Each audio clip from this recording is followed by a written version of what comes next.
All right, so are you ready to dive into this GAEM plan? Oh, absolutely. Global Advancement for Economic Mobility. Yeah. You've sent me some really interesting stuff to look at.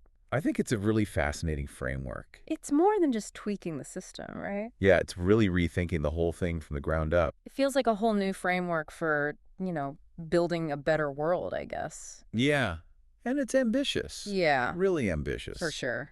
Um, and the timing is interesting. Yeah. There's so much economic uncertainty right now all over the world. People are really Absolutely. looking for solutions. Looking for something new. Looking for something different. For sure. And G.A.E.M. really seems to tap into that. Yeah. That feeling, that desire for something better. I mean, yeah. Something fairer. Who hasn't felt that anxiety about the future of, Totally. our economies Yeah. and the world? I mean, it's like GAEM is tackling these big questions head on, right? Mm-hmm. Like, is there a better way Yeah. to organize ourselves and Yeah. share resources? Can we create a system that actually values fairness, justice, equity, freedom? All of those things. All of those things. Absolutely. Pretty exciting stuff. It is. And from what I've seen in the notes you sent me, Yeah. it gets even more fascinating. You dig into the details. Absolutely. Yeah. Yeah, one of the things that really struck me was this idea Okay. of parallel economy. Okay. One that operates alongside Mm-hmm. existing systems. So it's not about, It's not about tearing everything down? tearing it all down and starting over. Okay. It's about offering people Right. a new way to participate, a new way to thrive. I'm intrigued. Yeah. So it's less about revolution and more about Yeah. evolution. It's about giving people an alternative Yeah. that they can opt into. Okay, I like that. Yeah. And what's really unique is that it starts at this, hyper-local level. Hyper-local level, yeah. With these pods of, With these small groups. 5 people. Yeah, of just 5 Well, people. imagine a small group of friends or Yeah. family or neighbors Coming together. coming together to form their own little microeconomy. There's a quote from Yes. one of the books that you sent Mhm. that really stuck with me. Okay. In many ways, it says, we've replaced the feudal lord with the tech mogul, Okay. the land baron with the corporate shareholders, Yes. and the peasant with the gig worker. Right. A little dramatic, maybe, A little dramatic. but it kind of highlights how power and wealth Yeah, it does. tend to concentrate at the top Yeah. and leave Leaving a lot of people feeling powerless. Disempowered. Disempowered, yeah. Yeah, for sure. It's a pattern It's a pattern we've seen that we've seen. throughout history. And GAEM is trying to break that cycle. It's trying to break that cycle. It's about shifting the focus back to the individual. Back to the individual. And empowering people to take control of their own lives, their own economic lives. Exactly. Okay, so they're aiming to create a system Yes. that's more distributed and equitable. More equitable. But how does it actually work? So What sets it apart from like incorporate a traditional co-op or a Yeah. local barter system. It's not quite either of those things. Right. It incorporates a token-based economy. Okay. Think of it like, Okay. those loyalty points. Like at my local Yeah, at your local coffee shop. coffee shop. Yeah. But instead of just getting a free drink, Yeah. you're contributing to a whole new economy. Okay. Right. So you're earning You're earning tokens. these tokens by providing goods and services By providing goods and services within your pod. within your pod. Exactly. And then you can spend those And then you can use them tokens in the network. within the network. Yeah. Okay, that's pretty cool. Yeah. I have to ask. I knew you were going to ask this. How do they prevent these Yeah. tokens This is the big from quiz. becoming just another Yeah. speculative asset Okay. like we've seen with, Yeah. some cryptocurrencies? Some cryptocurrencies. Yeah. It's a really important question. For sure. And the creators of GAEM seem to have put a lot of thought into it. Okay. One key difference is that these tokens are tethered to real-world value. Okay. They're backed by, So it's not just it's not just digital money. digital money floating around out there. Right. Okay. It's directly linked to the things that people are Yeah. creating and contributing Yeah. within their pods, Okay. which helps stabilize their value Right. and prevent that kind of wild speculation I can see how that would make a that leads to bubbles. a Yeah. big difference. Big difference, yeah. So it's not just digital money. It's like directly linked to those things. Right. Okay, I get it. You got it. But what about things like mentorship or community service, How do those fit into a contributions. token economy? Yeah. That's one of the most interesting things about GAEM is that it acknowledges that value isn't just about tangible Right. goods and services. Mm-hmm. It incorporates this concept of quiet kindness, Wait, hold on. where actions like, Quiet kindness. quiet kindness, Yeah, hooked. tutoring a child, Okay. caring for an elderly neighbor, Yeah. or even just offering a listening ear Yeah. can actually be rewarded with tokens. How does that actually work? Well, I mean, how do you quantify that's acts of kindness? a great question. And the specifics are still being developed. Okay. But the idea is to create a system Yeah. where these often overlooked contributions Mm. are valued and rewarded. Yeah, I love that. Right. Okay, but so So maybe how would it actually work? maybe pods could collectively decide, Yeah. how many tokens to award Okay. for certain acts. Okay. Or maybe there could be like a peer-to-peer system Okay. where individuals can directly reward each other. Interesting. Yeah, It's fascinating to think about how this could shift it really is. our perspective on what's valuable. It is. But I'm also curious about the practicalities, right? What? So let's say I earn all these tokens within my pod. Right. What can I actually What can you do with them? do with them? Can I use them Can you use them outside outside of my immediate of your immediate community? intermediate? That's where things start to scale up. That's where hubs come in. All right, tell me about the hubs. So imagine Yeah. several pods Okay. coming together Mm-hmm. to form a larger network, Okay. a hub. Right. This allows for greater collaboration and exchange. Okay. You could use your tokens Right.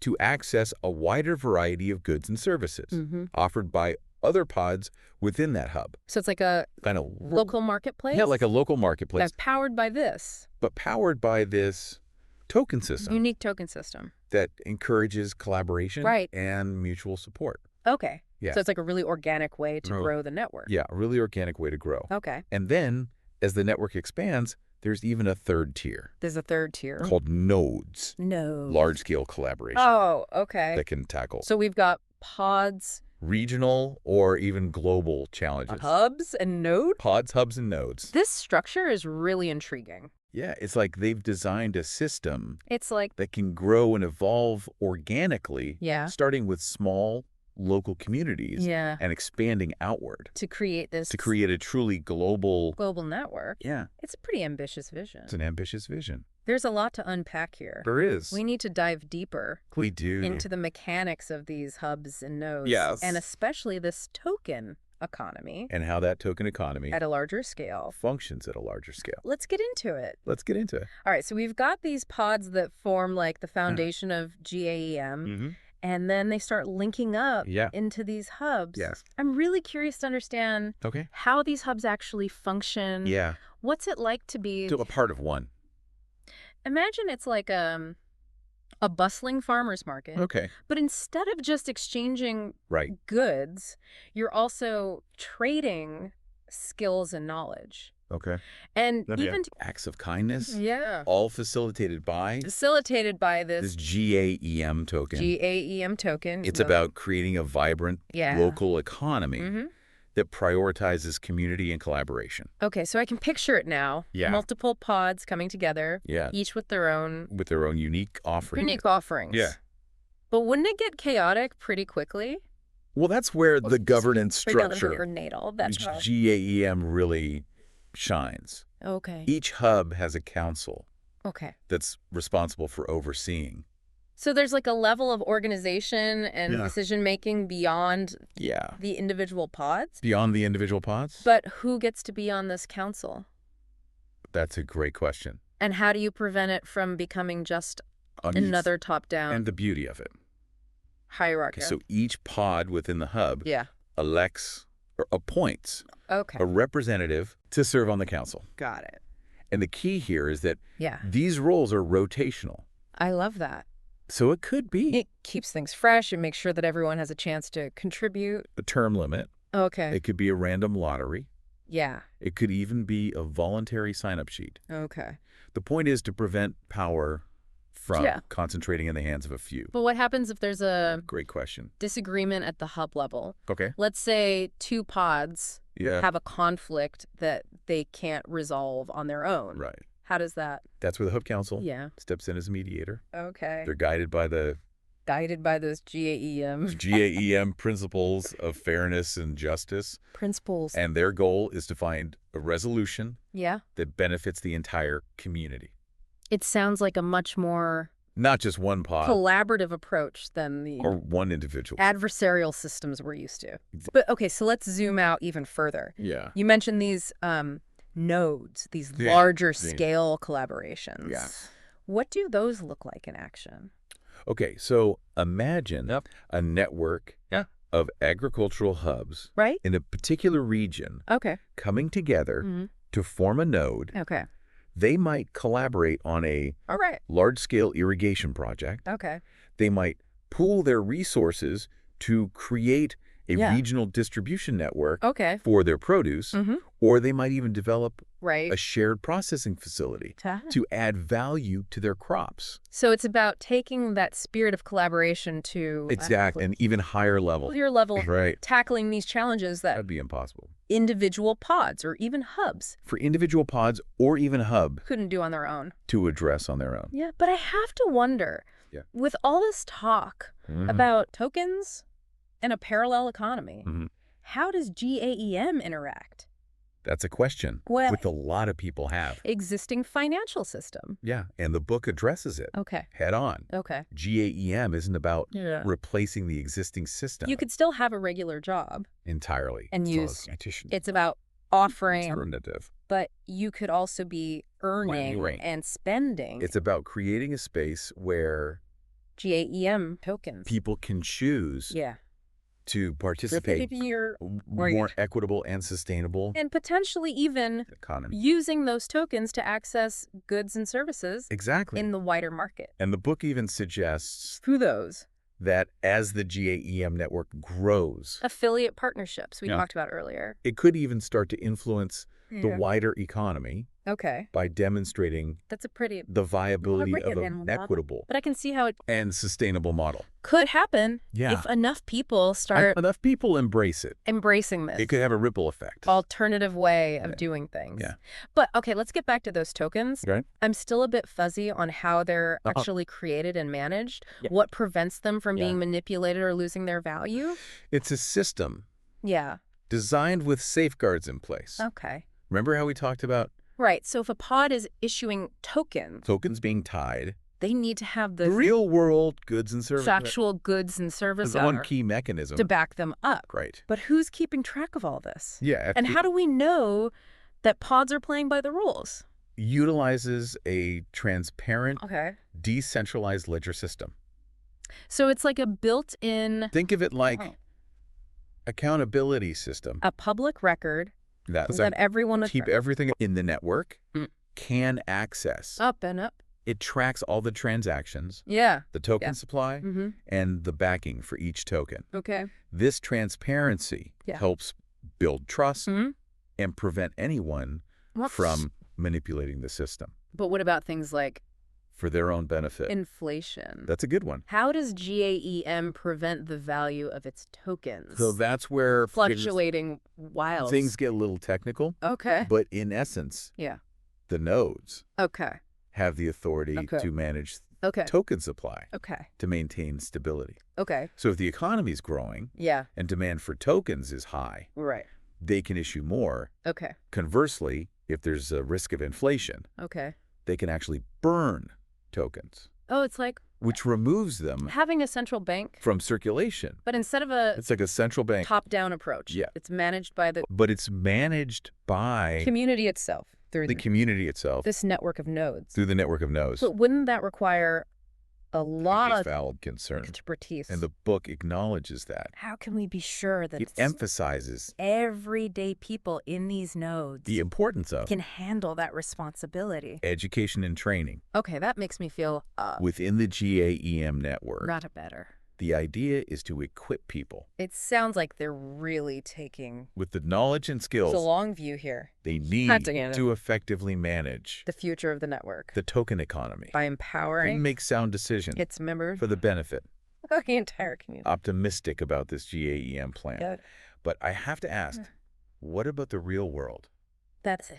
How would something like this actually play out? $1,000,000 question. In the messy, isn't it? Complex. The book does offer some insights. World that we live in. Into how G.A.E.M. could navigate those challenges. Just unpack that. Of the external world. What are some of the potential roadblocks? Okay. And how does G.A.E.M. propose to address them?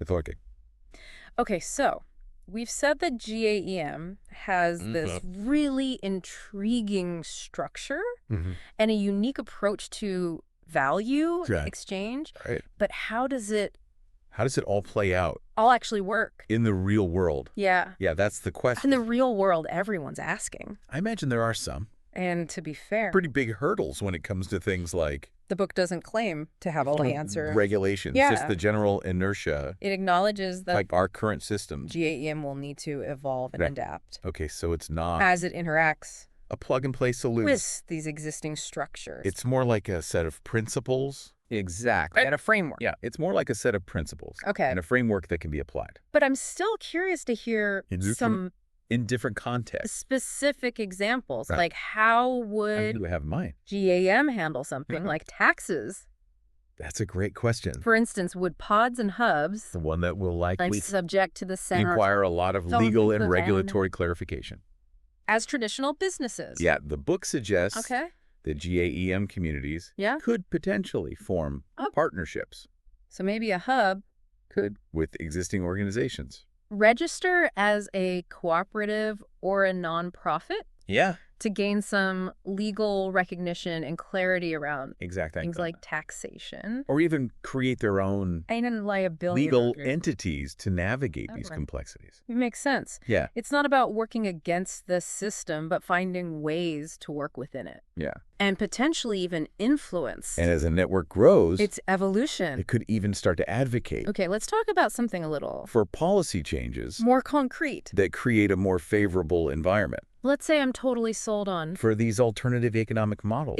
Like G.A.E.M. to flourish. G.A.E.M. idea. Okay, I like that. I want to get involved. So you're ready to take the plunge. What are my first steps? So, as we've discussed, the foundation of G.A.E.M. is the pod. Okay, so where do I even begin to look? So the first step for a pod is to find or create. Is there like a G.A.E.M. dating app? That aligns with your... or something? Values and interests. Okay. Haha, not quite yet. Right. But the book says that many hubs and nodes maintain online directories. So I could... welcome portals. Browse through. Where you can connect with... different pod profiles. Local pods. Oh, I see what they're all about. So you could browse through. Reach out if it seems like... different pod profiles. A good fit. See what they're all about. Yeah. And reach out if it seems like a good fit. What if there aren't any existing pods? And if there's no pod... in my area... you can start one. Do I just have to give up on... Remember, G.A.E.M. is all about creating something new. The G.A.E.M. dream. Yeah. Okay, so let's say I'm feeling bold and I want to... so what advice... give it a shot. Would you give someone... what advice would you give to someone? Starting a pod. Starting a pod. From scratch. The most important thing is to start with a strong foundation of shared values and trust. Okay. Find a few people that you resonate with, who share your vision for a more equitable and sustainable way of living. It's like any. Have open and honest conversations about kind of relationship, your goals and your expectation. Communication is key. How you want to structure your pod. Like any relationship. This has been such an eye-opening. Communication is key. Deep dive. It has. I feel like I have a much better grasp of what G.A.E.M. is all about. Yeah. And its potential to create a more just... the potential to create... unsustainable world. A more just and sustainable world. But as with any new idea, I'm sure there are still plenty of unknowns and potential. Yeah, there's challenges ahead. A lot of unknowns and potential challenges. That brings us to the most important question of all. Okay. What about you? What about our listeners? Dear listener. Yeah. What resonated with you during... what resonated with you? This deep dive. During this deep dive. What possibilities does G.A.E.M. spark? What possibilities does G.A.E.M. in your imagination? Spark in your imagination. It's not a utopia. It's not a utopia. But it's an invitation to be a part of. But it's an invitation to be part of something bigger. Something bigger. To build a better. To build a better future together. Future together. So are you ready to take the leap? Are you ready? Will you seek out a pod? Yeah. Explore those online resources. Will you explore those online resources? Maybe even gather a few friends. Will you gather a few friends? And start your own? And start your own. G.A.E.M journey. G.A.E.M journey. G-Choice, as always. Choice is yours. Is yours. Yeah. Until next time. Until next time. Keep diving deep. Keep diving deep. Keep questioning. Keep questioning. And keep believing in the power of collective action. In the power of collective action. To create a world. To create a world. That works for everyone. That works for everyone.